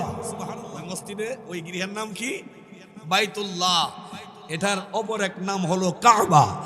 এটার অপর এক নাম কি? কাবা। কাবাতুন আরবি শব্দ। কাবাতুন শব্দের অর্থ হলো উঁচু জায়গা। কাবাতুন শব্দের অর্থ উঁচু জায়গা। ফিতা দিয়ে মাপবেন, তাম পৃথিবীর চতুর্দিক দিয়ে যদি আপনি স্কেল দিয়ে মাপেন, পুরা পৃথিবীর মধ্য সেন্টার কাবা শরীফ যেই জায়গাতে নির্মিত, তাম পৃথিবীর মধ্য সেন্টার হলো এটা। মানুষের মধ্য সেন্টার যেমন নাভি, আপনি নিচ দিয়ে নাপলে যা হবে, নাভি থেকে মাথার চান্দি পর্যন্ত মাপলে তাই হবে। মানুষের মধ্য সেন্টার নাভি, পৃথিবীর মধ্য সেন্টার কাবা শরীফের জায়গা। অনেক বর্ণনা আসছেন কাবা শরীফ নির্মাণের পর যে বালিকণাগুলো ইব্রাহিম আলাইহিস সালামকে বলছিলেন সরাইয়া ছিটিয়ে দেন, এই বালিকণাগুলো যেই জায়গায় গিয়া পড়বে এই জায়গাতে মসজিদ হবে। অনেক বুজুর্গানে দিন এই কৌলটা বলছেন। এই জন্য এই মসজিদ ইব্রাহিম আলাইহিস সালামের হাতের ছোঁয়া যদি হয়ে থাকে, আবার হলো কবরের জায়গা, এটা ডাবল নূর, জিন্নুরাইন। একটা হলো আমরা যে জায়গায় আজীবন ঘুমাতে হবে কবরস্থান, মাকবারা, আবার পাশে হলো মসজিদ। এই মসজিদটার প্রতি খেয়াল রাখতে হবে অর্থ দিয়ে, শ্রম দিয়ে, বুদ্ধি দিয়ে, ইবাদতের হাজিরা দিয়ে। কথা কন না কেন? অনেক জায়গায় দেখা যায় মসজিদের পাশে বাড়ি, কিন্তু আজান শুনে মসজিদ ও নামাজ পড়ে না। এগুলো নাই? জুড়ে কন বাইরে আমার লক্ষ্য করুন, আসলে আমাদের ইবাদতের প্রতি তৃষ্ণা নাই। আজান শুনলে পাশে মসজিদ যায় না। আল্লাহর একজন বিশিষ্ট বুজুর্গানে দিন ছিলেন আল্লামা হাজী আমদাদুল্লাহ মুহাজিরে মক্কি রহমাতুল্লাহি আলাইহি। উনি যখন মসজিদে আজান শুনতেন, উনি রাস্তা ব্যতিক্রম ভাবে তিনি অবলম্বন করতেন। অর্থাৎ তিনি শর্টকাট রাস্তা বাদ দিয়া অনেক দূর ঘুরে ঘুরে তিনি মসজিদে যেতেন। একদিন মুরিদ ডাক দিয়ে বলেন, ওগো হুজুর, আপনি যদি এদিক দিয়ে সরাসরি মসজিদে যান রাস্তা কম হবে, আপনি এদিক দিয়ে না গিয়ে কেন গো অনেক দূর ঘুরে ঘুরে মসজিদে যান? এমনি সময় হাজী আমদাদুল্লাহ মুহাজিরে মক্কি রাহমাতুল্লাহ আলাইহি চোখের পানি ছেড়ে দেয়া ভক্তকে ডাক দেয়া বলেন, ওরে ভক্ত, আমি গরিব, আমার অ্যাকাউন্টে লেখ নাই, আমি নেকের পিপাসী। কারণ আল্লাহর নবী, বিশ্ব নবী রাহমাতুল লিল আলামিন বলেছেন, আযান শুনে যখন মুসল্লি মসজিদের দিকে যায়, যতটুকু রাস্তা অতিক্রম করবে, যতটা কদম দিবে, প্রতি কদমে কদমে আল্লাহ তারে সওয়াব দিবে। যত কদম তত নেক। আমি যদি দিক দিয়া কোনাচ্চা পথে যাই, বাইপাসে যাই, আমার কদম হবে কম। কম কদম মানে কম নেক ইনকাম। কিন্তু আমি যে গরিব, আমি অসহায়, আমি আজীবন পৃথিবীতে থাকবো না, একদিন অবশ্যই কবরের প্যাসেঞ্জার হব।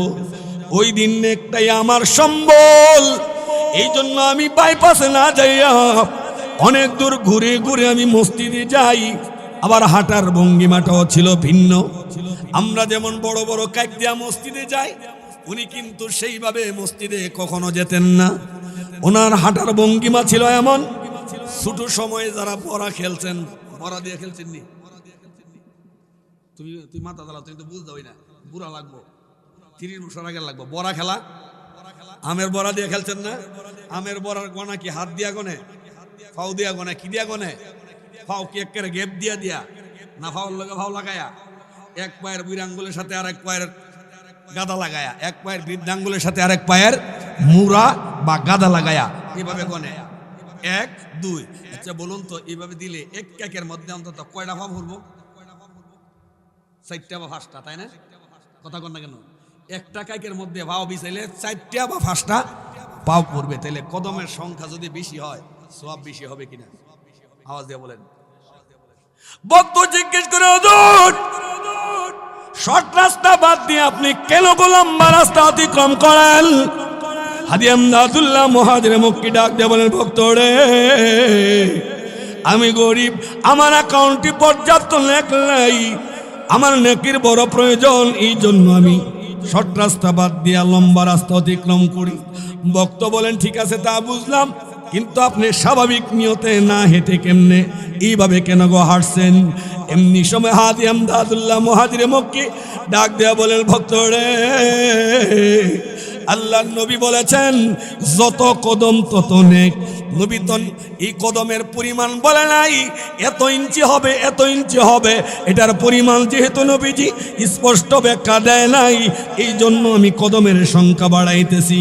কারণ আল্লাহর নবীর কথা মোতাবেক যত কদম তত নেক যদি হয়, আমি এখানে কদমের সংখ্যা বাড়াইলে মহান আল্লাহ আমি এমদাদুল্লাহ মুহাজিরকে এই পরিমাণ নেক দিয়ে দিতে পারে। সুবহানাল্লাহ বলেন।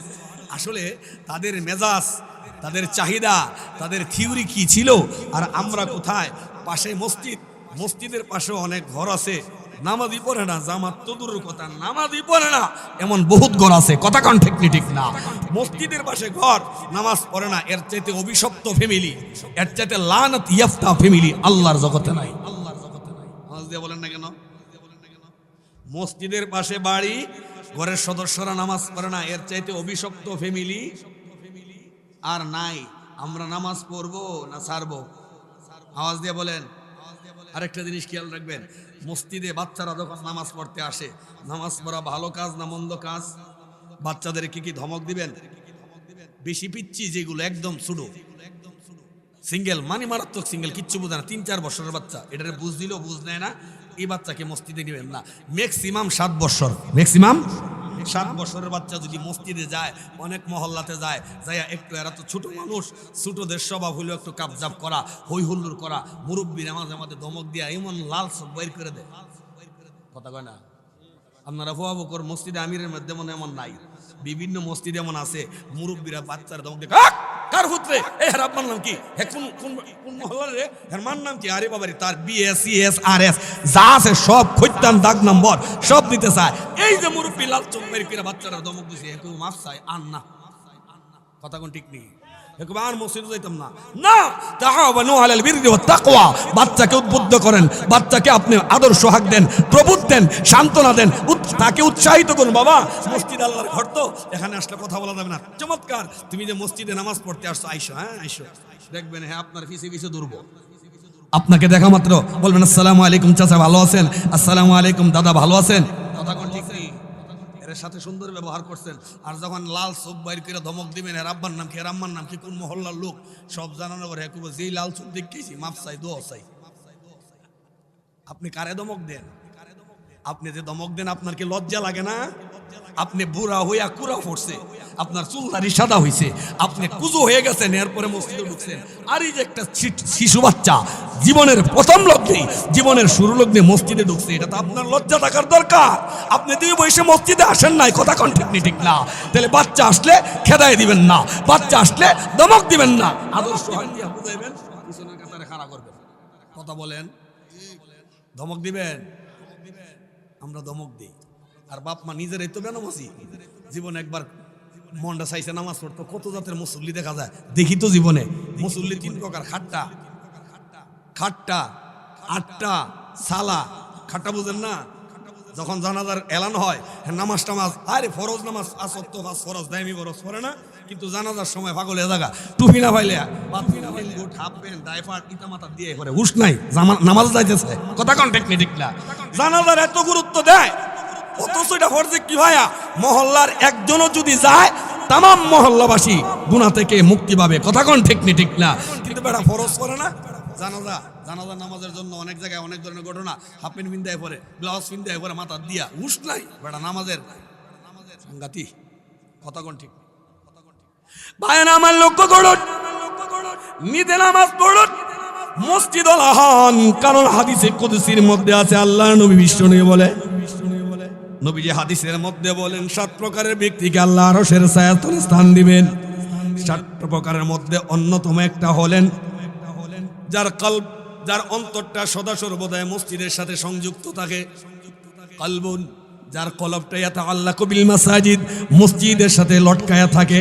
এক ওয়াক্তের নামাজের পর ঘড়ি দেখে বারবার অপেক্ষায় থাকে, জোহর পড়লাম, আসরের সময় কখন জানি হয়ে যায়, না জানি ঘুমিয়ে যায়, না জানি আমার নামাজ ছুটে যায়।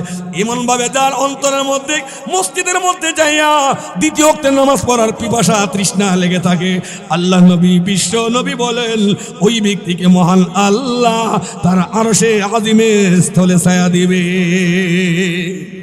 এই জন্যই তো নবীজি বলেন, তিরমিজি শরীফের হাদিস, আল্লাহর নবী বলেন মুরু সিবিয়ানাকুম বিসসালাতি ইযা বালাগু সাবআ ওয়াদরিবুহুম ইযা বালাগু 10। হে মুমিন, যখন তোমার বাচ্চার বয়স 7 বছর হয়, মুরু নির্দেশ দাও, আদেশ দাও, শক্ত করে নির্দেশ দাও, যা মসজিদে যাও, নামাজ পড়া। মুরু সিবিয়ানাকুম, তোমরা তোমাদের বাচ্চাদেরকে নির্দেশ দাও, ইযা বালাগু সাবআ, যখন তারা 7 বছর বয়সী হয়, ওয়াদরিবুহুম ইযা বালাগু 10, এবং তাদেরকে পিটায় নামাজ পড়াও যখন তারা 10 বছর বয়সী হয়। 10 বছর বয়সী হলে তাকে পিটায় নামাজ পড়াও। কথা বলেন ঠিক নেই? 7 বছরে নির্দেশ দিবেন কঠোরভাবে, নামাজ পড়, নামাজ না হলে কোনো ভাত নাই, থাকা নাই, খাওয়া নাই, ভরণ পোষণ গ্রহণ করবো না, মসজিদে যা। আর 7 বছর তো একটু বাচ্চা, এরপরে যদি দেখে যায় একটু বড় হয়েছে, নামাজে যায় না, তখন কঠোরভাবে তারে চক্রাঙ্গে বলবেন, প্রয়োজনে হালকা পাতলা বেত্রাঘাত করবেন, মসজিদে যা। মসজিদে না গেলে তোর ভাত কাপড় নাই, লেখাপড়ার খরচ বহন করবো না। এটা হলো প্রশাসনিক মেজাজ। কথা বলেন ঠিক নেই? খালি সন্তানরা আদর করবেন, শাসন করবেন না, এই সন্তান নষ্ট হয়ে যাবে। কথা কোন ঠিক নেই? আর এটার কারণ আছে, বাপ মা নিজেই তো নামাজ পড়ে না, সন্তানরে বলবে কিভাবে? আওয়াজ দিয়ে বলেন। বাপ মা যদি নিজেই নামাজ না পড়ে, সন্তানরে বলার তার সুযোগ নাই, সে হেডম তার নাই। কারণ কুলির কালের ফুলাবান যদি কও আব্বা যে একটা ডিস্টার্ব দিতেছ, তুমি জীবনে কোনোদিন পশ্চিম দিকে সেজদা দিছ? মারে গো এক মুন্নি, সারাদিন দেখলাম না এই বছরে তোমার কোনোদিন পশ্চিম দিকে সেজদা দিতে, তুমি গেলে নামাজে ক্যাট ক্যাট ক্যাট ক্যাট করে বাবা। বাপ মা কইব ভিক্ষার দরকার নাই, কুত্তা সামলাই। কথা কোন ঠিক নেই? যদি বাপ মা বেনামাজি হয়, তার দুর্বলতা এই জায়গায়। কথা কোন ঠিক নেই? আর যদি প্রত্যেকটা বাবা মা নিজেই নামাজি হয়, সন্তান নামাজ না পড়লে তার উপর অ্যাকশন নিবে। নামাজ পড়লে আমার বাড়িতে থাকবি, নামাজ পড়বি না বাড়িতে তোর জায়গা নাই। খালি তুলো তুলো করবেন, শিমল তোলার নাও, তোলা আড্ডা বাও, খালি আদর করবেন। আদরের বেলা বাপ মা ভালো, শাসনের বেলা বাপ মা ভালো না, এই সন্তানের দরকার নাই। যেই বাবা মা আদর করতে পারে, শাসন করারও ইখতিয়ার রাখে। কথা কোন ঠিক নি? ঠিক না? সন্তানরা শাসন করবেন তো ইনশাল্লাহ। আর শাসন করার আগে নিজে সোজা হওয়ার দরকার আছে কি আছে না? নিজে যদি বেনামাজি হন, কথা বলেন, পুরুষ নিজেই যদি মসজিদে না যান, আল্লাহকে সেজদা না দেন, মা জননী নিজেই যদি নামাজি না হন, আল্লাহকে সেজদা না দেন, সন্তানের শাসন করার স্কোপ আপনার থাকবে। এই জন্য সকলেই নামাজ পড়তে হবে। কারণ নামাজ মুসলমানদের পতাকা, নামাজ মুসলমানদের। আওয়াজ দিয়ে কন্যাগির লিগা লেবেল ছাড়া মাল কিনবেন। এটার মধ্যে ইস্পা কোম্পানির কোনো লেভেল নাই, কোনো কোম্পানির লেভেল নাই। এটার নাম হবে মেড ইন বুঙ্গা। মেড ইন, কথা কয় না, মেড ইন বুঙ্গা, অর্থাৎ made in Jinjira. Made in Jinjira মাল খাইবেন। কথা বলেন না কেন? যার বিএসটিআই অনুমোদন নাই, যে কোম্পানির কোনো বাপ নাই মা নাই, মা বাপে বানায় ফুতে বেছে, এমন কিছু আসেনি? আছে না? কথা কয় না।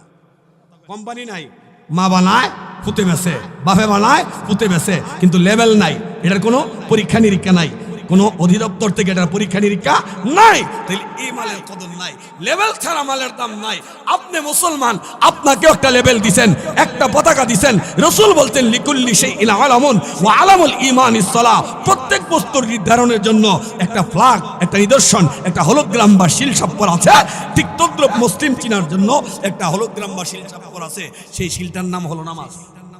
কথা বলেন, সেই শিলটার নাম কি? নামাজ। পড়বেন তো ইনশাল্লাহ নামাজ? আওয়াজ দিয়ে বলেন। নামাজে মুক্তি, ইন্নাস সালাতা তানহা আনিল ফাহশাই ওয়াল মুনকার। নিশ্চয় নামাজ মানুষকে মন্দ কাজ থেকে বিরত রাখে। আমরা আজকে নামাজ পড়ি না বিদায় আমাদের দ্বারা সর্বপ্রকারের শয়তানি প্রকাশিত হয়। কথা কোন ঠিক নেই? যুবক ভাইদেরকে বলি, আপনারা নামাজ পড়েন, একটা ঐক্য ফ্রম তৈরি করেন, প্রত্যেকটা এলাকায় আপনারা একটা সংঘবদ্ধ তৈরি করেন, সংগঠন তৈরি করেন যে আমরা নামাজ পড়বো, যারা পড়বে না তাদেরকে আমরা বুঝাবো। এরপরে যদি তারা বুঝে না আসে অন্য কোনো সিদ্ধান্ত নিব। এইভাবে ইয়াং জেনারেশন যারা আছেন, আপনারা যারা মাহফিল কর্তৃপক্ষ যুবক ভাইরা আছেন, মহল্লার যে যুবকরা আছেন, আপনারা যদি এইভাবে সংঘবদ্ধভাবে জামাতে নামাজ পড়েন, আপনার আব্বা নামাজ পড়ে না, আপনার আম্মা নামাজ পড়ে না, কিন্তু আপনার নামাজ ছুটে না, এটা একদিন 2 দিন 3 দিন দেখার পরে বাপ মা শর্মে হইল নামাজ পড়বো। কথা কন না কেন? শর্মে হইল নামাজ পড়বো। আপনারা ইনশাল্লাহ পড়বেন তো নামাজ? ইনশাল্লাহ দেখি তো কে কে পড়বেন। ইনশাল্লাহ পড়বেন তো? ইনশাল্লাহ। ইনশাল্লাহ কোনটা এটা? বাংলাদেশ ইনশাল্লাহ না ইন্ডিয়ানটা? কথা কোন কি লিগে? ইনশাল্লাহ কয়েক প্রকার। সৌদি আরবের ইনশাল্লাহ মানে যা কইব তা করব। পাকিস্তান ইনশাল্লাহ এটা হইতে পারে না হইতারে। আর বাংলাদেশ ইনশাল্লাহ মানে করতাম না, এটা হইলে ইনশাল্লাহ কইলে অসুবিধা কিতা? করতাম হইতো না, মনে মনে নিয়ত আছে করতামই না, ইনশাল্লাহ কইলে অসুবিধা কিতা? তবু তো আই ওয়াশ করতে পারলাম, জনগণকে একটু ধোঁকা দিতে পারলাম। এমন যেন না হয় নামাজ আপনাকে পড়তে হবে, কারণ একমাত্র আল্লাহর সাথে কথা বলার সুপান, আল্লাহর সাথে কথা বলার সিঁড়ি হলো নামাজ। কথা কন বলবো ছোট্ট একটা উদাহরণ, খুব বিরক্তিতে আছেন মনে না? একটা কথা আছে না, আল ইন্তিজার, শুনেন, আল ইন্তিজার আসাদ্দু মিনাল মাউত, অপেক্ষা করা মৃত্যুর চাইতে আরো কঠিন। আপনারা যার অপেক্ষা আছেন, নন্দিত মুফাসসির কোরআন ওলি ইবনে ওলি, ওই যে ওনার জন্য যে বৈশা রয়েছেন, এখন অপেক্ষার প্রহর আর আপনাদের ফুরাচ্ছেন। আমি জানি আমার মামা ধান আসার আগ পর্যন্ত তো আমি মাইক ছাড়তাম না, যদি দেরিও করে আমি মাইক তো ছেড়া দিতাম না, এই অভ্যাস আমার নাই। যা ওইবার তাই যত ঘন্টা চলার দরকার আস্তে আস্তে বাইরে, আর আস্তে আস্তে কম অসুবিধা আছে। আর আমার বাড়িও তো 2-4 মাইল দূরে না, যে বাইরে এবার তাকাত আছে। কালকা গেছি গাজীপুর, সকাল 7:30টায় ঢুকছি। এটা তোর দূরেও না, রাস্তায় জ্যাম, কেন জ্যাম হবাই তো না কিচ্ছু না। কদম এক্সপ্রেস, এটার নাম কি? কদম এক্সপ্রেস। ফাও মোবারক আছে, ইনশাল্লাহ সুস্থ থাকলে ভাই যেমন গাইড দিতে রুম গায় না, আমার কোনো টেনশন নেই। আমার মামা আসার আগ পর্যন্ত। এবার আসুন, এবার আদা বলতেছিলাম, কোন কথাটা জানি বলতেছিলাম, জুমলা মতের আবার একটা আড্ডু হয়ে দিছি। নামাজ কিসের ব্যাপার? এই নামাজ, নামাজ পড়ার সময় খুশু খুজু থাকতে হবে, বিনয় নম্রতা থাকতে হবে। কিন্তু আমরা নামাজ পড়ি ঠিক মসজিদে গিয়া, আর কিছু মসজিদ তো আছে এটা একটা ফুস্টার কারখানা বানাইছে। সব মসজিদ না, কিছু মসজিদের সামনে স্টিকার লাগায় লাল বাতি জ্বালানো অবস্থায় সুন্নতের নিয়ত করা নিষেধ।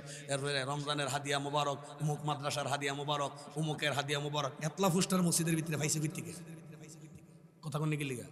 মসজিদের ভিতরে নামাজের সূচি বাদ দিয়ে আর কোন স্টিকার লাগানো ঠিক নয়। কথা বলেন না? একমাত্র জরুরতে শাদীদা, যেহেতু মসজিদের সময়সূচি আছে, জামাত কোন জামাত কয়টার সময় হবে, মুসল্লিদের সুবিধার্থে এটা রাখতে পারেন। আর বেশি আড়ালে দীর্ঘস্থায়ী ক্যালেন্ডার যেটা, এটা রাখতে পারেন। চিরস্থায়ী ক্যালেন্ডার না দীর্ঘস্থায়ী? জোরে কন। চিরস্থায়ী ভুল হবে, দীর্ঘস্থায়ী। চিরস্থায়ী ক্যালেন্ডার কেমন? চিরস্থায়ী কেবলমাত্র আল্লাহ, কিন্তু এই ক্যালেন্ডার মিল আছে ইসরাইল এটা দীর্ঘস্থায়ী নয়, এটা চিরস্থায়ী নয়। দীর্ঘস্থায়ী ক্যালেন্ডার রাখতে পারেন, আর একটা নামাজের সময়সূচি রাখতে পারেন। বেশি ওয়াজ নসিহতের বাণী, উমুকের বাণী, হাদিসের ইবারত এটা দিবেন। মুসল্লি যেই জাত খারে খারে আমরা করবো। কালান নবী সাল্লাল্লাহু আলাইহি সাল্লাম, মসজিদে লাল বাতি জ্বালাকালীন সুন্নতের নিয়ত বাঁধবেন না। নামাজে দুনিয়াবি কথা বলা হারাম। মসজিদের সুইচ কর্তৃপক্ষ ছাড়া কেউ টিপবেন না। হেকারেছে কই? কথা কোন কি লিগে? হেরি কিডির লেগে আনছে না, খারি খারি আনা পড়া শুরু করছে, শিক্ষিত পরে তো ওরা আবার বানান করে পরে। কথা কোন ঠিক নেই, লাগানো যাবে না। মসজিদ মুক্ত থাকবে, খুশু খুজু বিনয় নম্রতা থাকতে হবে। আর মসজিদ দেখে আবার এটাও দেখে কোন হুজুরে কয় রাকাত পড়াইছে, কত মিনিট লাগছে। এই রমজান আসতেছে, এই বেমাইরা মুসল্লির অভাব নাই। যে মুসল্লি, যে ইমাম সাহেব মানে এটা হলো 5G নামাজ। কি নামাজ? 5G এক্সপেন্স শক্তিতে যে নামাজ পড়তারে মিয়া হুজুর সেই। আর যেটা ওয়ারাত্তিলিল কুরআন তারতিলা, মাআত তারতিল, ধীরস্থিরতার সাথে সিফাত, মাখরাজ, মদ, কাওয়ায়েদ ইত্যাদি সুন্দর রূপে উচ্চারণ করে পড়বে। ঠেলা গাড়ি, এটা কি ঠেলা গাড়ি না, এটা অরিজিনাল? কথা বলেন ঠিক নেই? ভাইয়েরা আমার লক্ষ্য করুন, নামাজ পড়বেন মসজিদে খুশু খুজুর সাথে। সূরাতুল মুমিনুনের মধ্যে মুমিনের কোয়ালিটি বর্ণনা করতে গিয়ে মহান আল্লাহ বলেন কদ আফলাহাল মুমিনুন ওয়াল্লাযীনা হুম আন সালাতিহিম قد أفلح المؤمنون الذين هم في صلاتهم خاشعون في صلاتهم خاشعون বলেছেন ওই সমস্ত ব্যক্তিরাই প্রকৃত মুমিন, তারাই সফল কাম। কোন মুমিন?